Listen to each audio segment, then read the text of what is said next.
My name is Martin Uffenheimer. I'm named after my grandfather, Nathan Uffenheimer, who was born here in Breisach in the year 1868.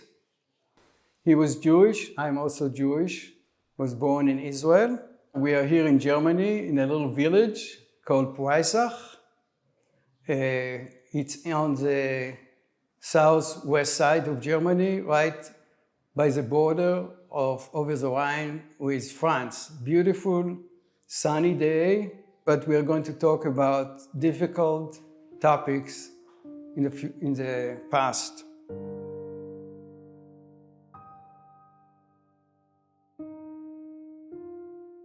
My father was able to actually leave Germany after the Kristallnacht, because they knew that there is nothing for them to stay here and it's going to be very dangerous. When he left Germany, forced to leave Germany, he was 16 years old. Before I know that he lived happy life, he was a lifeguard, he helped people around, he has a lot of friends. Actually, he didn't speak a lot about the place where he was growing up in Breisach. Now that I'm visiting here, I'm surprised how beautiful it is here. And when I walk in the street here, I try to imagine him, growing up in this beautiful place, and suddenly, he has to leave.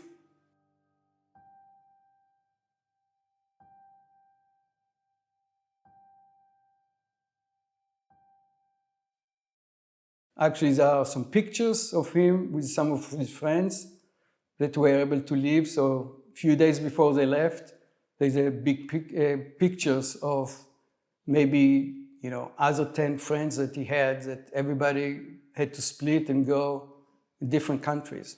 Unfortunately, the Nazis also invaded the Netherlands. And after a while, even though he was trying to hide, they captured him, and he was housed, so to speak, in a concentration camp and in Westerville. That's the only concentration camp that there was in the Netherlands. He tried to escape 2 times, and he got captured, put into prison within a prison. Somehow he was able to leave the prison and got into the general program that they had there.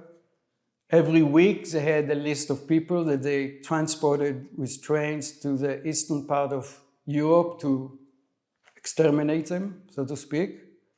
And actually he was in the underground, spoke obviously perfect German, so one of the things he did with some of his friends in the underground, saved some people that were on the train. What they did is that even though they were not on the list, they would get into the train that came once a week, even though, they were not on the list.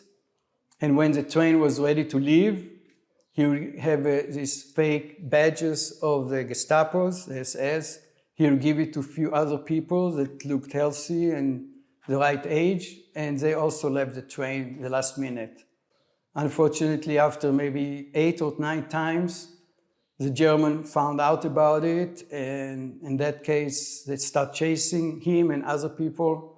When they left the train, and he almost got caught, but somehow he was able to get out of it because they didn't catch him. Probably more luck than anything else. Finally, he was able to escape from the camp. Very few people were able to escape. Actually, there is a book written about it with a friend of him that actually escaped also. Being in the underground, he was connected with other people that helped other Jews hide. He was being hidden by a righteous non-Jewish person in the Netherlands called Herda in the big oven for a few weeks. Then with fake documents, he was able to move around in trains from the Netherlands to Belgium. From Belgium, it took a few weeks to France. Then from France, they got into a group of maybe 20 people, some Jewish, some non-Jewish, and with a guide to cross the Pyrenees Mountains into Spain. It was winter, there a lot of snow. They didn't have good clothes, as you can imagine. So it was a very difficult trip. Their guides that they hired and paid a lot of money, after a few days, suddenly in the middle kind of stopped and said, I cannot go any farther because if they're going to capture me in Spain, they're going to kill me.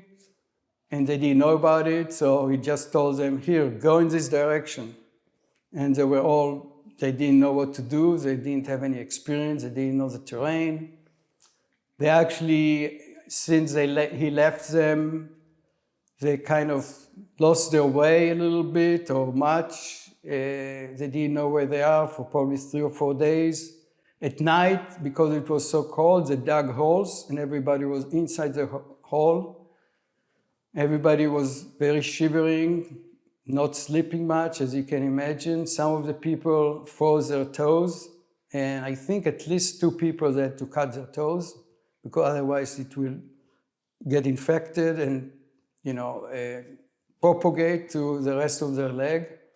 And after those few days, suddenly they saw some green area, very happy obviously, got into Spain. They stayed in Spain for a few months. I know it because I discovered that he had a library card even, that he went to probably read some books while he was there.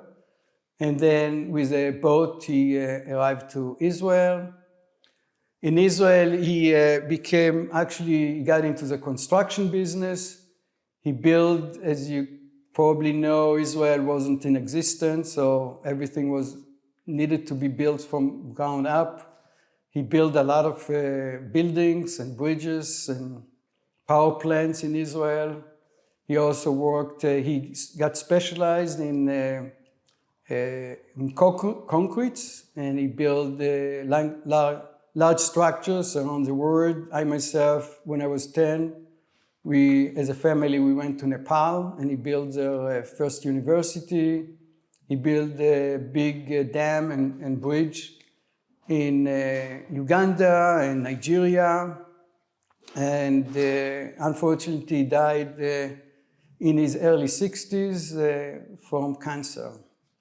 But he had a good life. As I said, he didn't talk much about his time in Germany, but he told me quite a bit about his time in the Netherlands and how he arrived to Spain. My father's little sister, Rosie, she was actually able to go to Switzerland and then from there to Israel. She was a really loving, vivacious person. One thing about her is that she was fairly young and she was trying to go into kindergarten and school here, and they didn't let her because she was Jewish. So the only school that she was able to go is in a nearby village in Freiburg. But in Freiburg, actually, because she was Jewish and all the Jewish people, they didn't let them mix with the other general students. So first of all, she needed to go into the school through another entrance. And when they were playing outside, they had a special place, guard around, so only the Jewish people can play there, and the rest of the students would play in the big yard. I never talked with her about it. She never told us about it. I heard about it only through the Blue House, which, again, doing amazing job of uncovering things. If you go to this school, you're going to see some 3 plaques describing the situation, and her name, Martin Uffenheimer, will appear there. And also in the back of the school, there's going to be some description what happened there and what happened with the Jewish people there. As for myself, I was born in Israel. Many people ask me, did you go to the army? So it's like asking someone, did you go to high school? Of course I went to the army, became an officer in the tank platoon, was during the Yom Kippur War, Will not go too much into it. Later on, I became an intelligence officer. And later on, I studied for my bachelor degree in Tel Aviv University, math and computer science.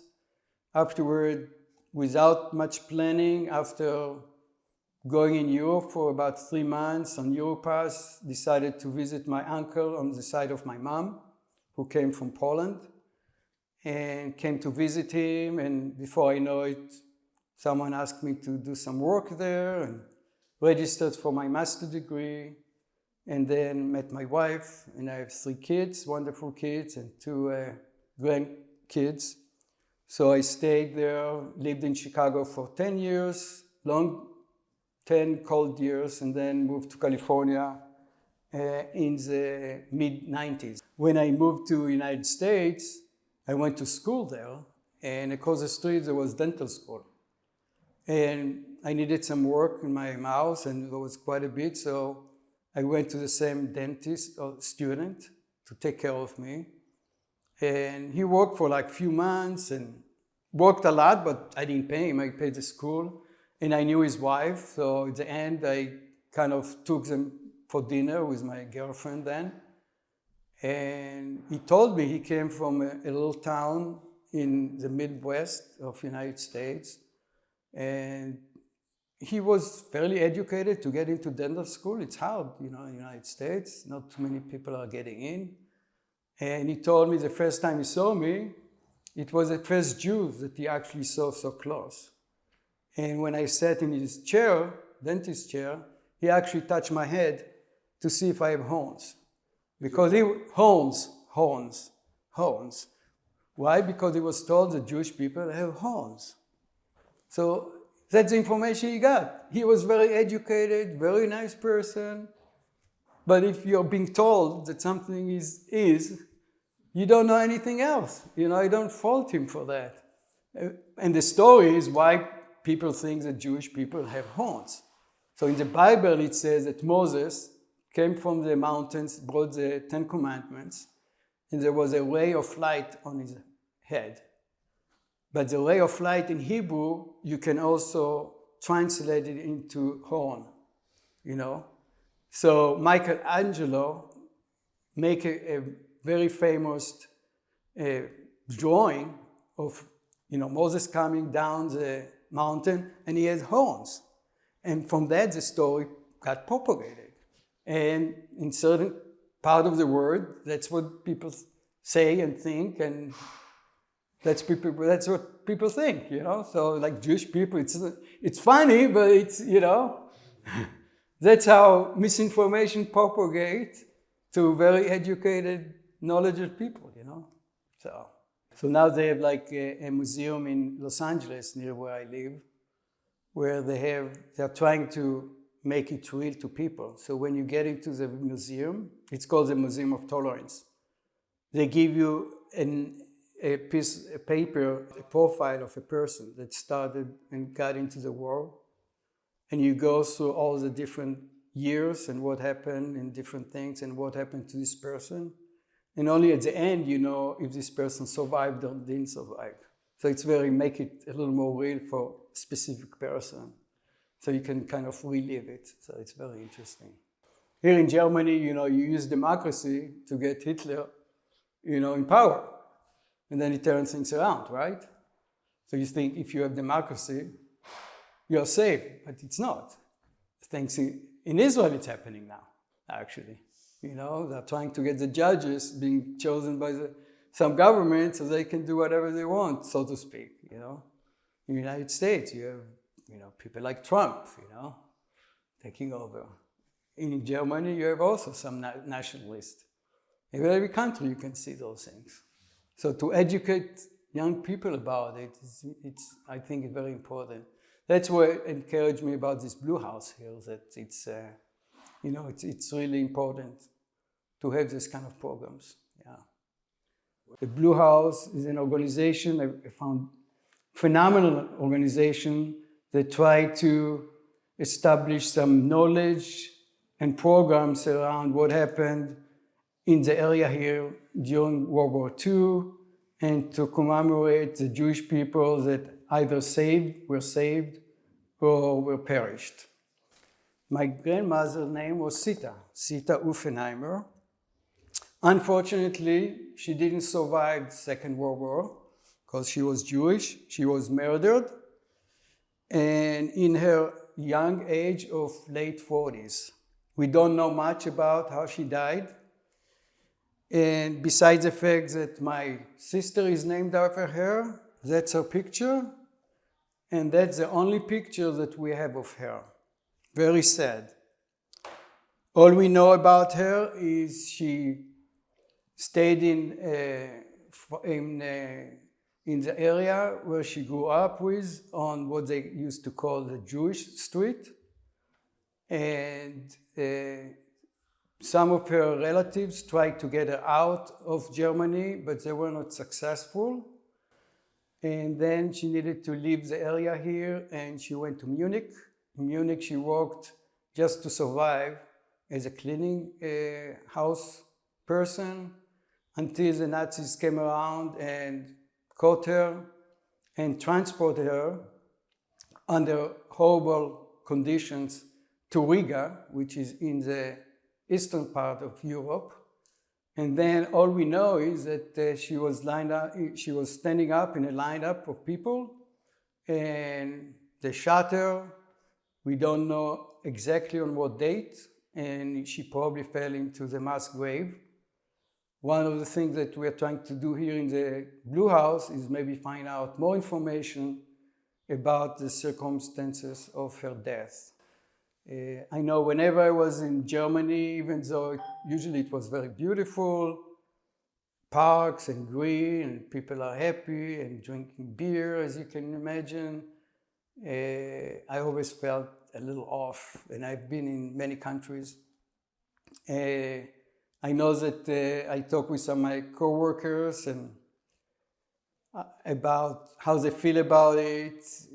Some of them say, I didn't know, and my family didn't know. Some of them knew, but they were forced to do it. Some of them had a lot of property that they got from the Jews, and even though they feel guilty about it, they don't return the property. So you can go and figure out what's happening and what it is.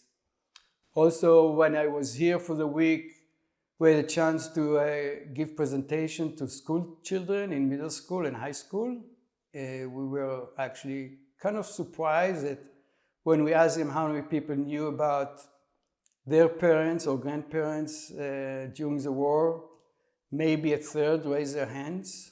And even those people that raised their hand don't know much about what their grandparents did during the war. One of them said he was an officer, one of them said he was in this country, but not much more than that. I don't know if it's because their grandparents didn't want to tell them, it's too painful, or maybe because the kids didn't ask, but that's the situation. That's why it's so important for people to tell them what happened. That's why I came here all the way from California to tell the story.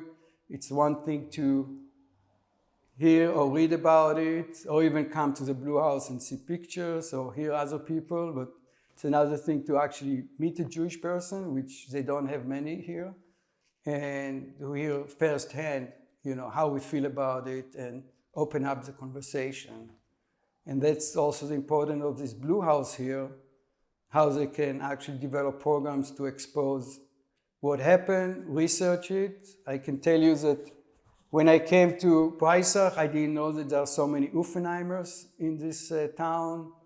I just learned a couple of days ago that my family had actually owned a big factories here that employed 600 people. It was in the textile business, and I believe it supplied to the army those probably uniform or something like that. And when I go to graveyard for example, in Freiburg and also here in the Jewish cemetery, you see a lot of Uffenheimers on their tombstones. So I'm looking forward to investigate and study more about the history of my family. That's one of the things that I feel really happy, so to speak, of coming this week because I learned so much about, our families that I never knew before. And I think it's really work of God that, people like the people that are running this place are doing.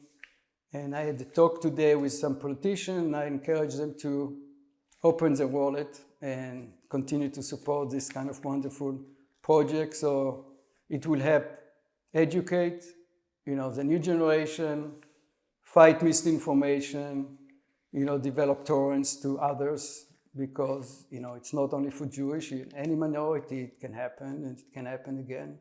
As, people are becoming, in some countries, some part of the world, more extreme. So if we learn from the past and see the results of it, our world can be much better. Thank you for listening.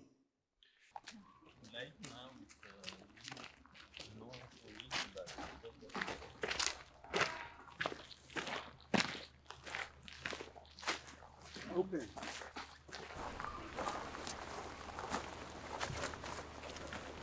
Okay. And we are in a grave place of my father, of my grandfather, Nathan. His name is Gideon. That's his grave. That's his grave. He died what years? What year?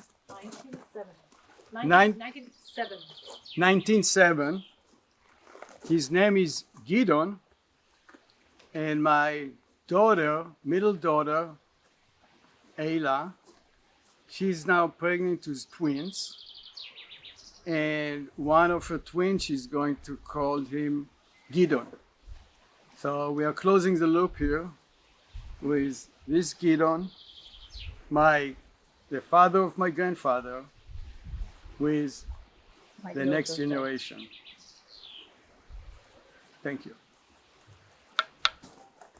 נתן, קרליקם, מת ביום אדר, ונקבר ביום ו' אדר, תרצח. תהיה נשמתו אופנהיימר, נתן אופנהיימר.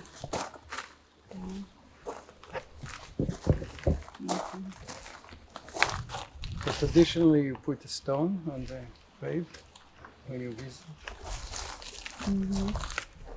Then when you make a prayer, that I'll make a prayer. יתגדל ויתקדש שמי רבה. אמן. בעלמא דבריה קירותי, וימליך מלכותי, ביחכון וביוחון, ובחיי דכל בית ישראל בעגלה ובזמן קריב, ואמרו אמן. יהא שמה רבה משמיה לעלמיה עלמיה, יתברך וישתבח, ויתפאר ויתרומם, ויתנשא, ויתהדר, ויתהלל שמי קודשה בריך הוא. אמן. נעלם מן כל ברכתה, ושירתה, תשיבוחתה ונחמתה, דאמירן בעלמה ואמרו אמן. יהא שמיה רבה משמיה, וחיים עלינו ועל כל ישראל ואמרו אמן. עושה שלום במרומיו, הוא יעשה שלום עלינו ועל כל ישראל ואמרו אמן.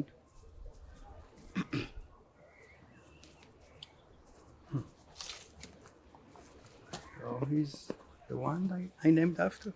Yeah. Looks fairly new, the stone.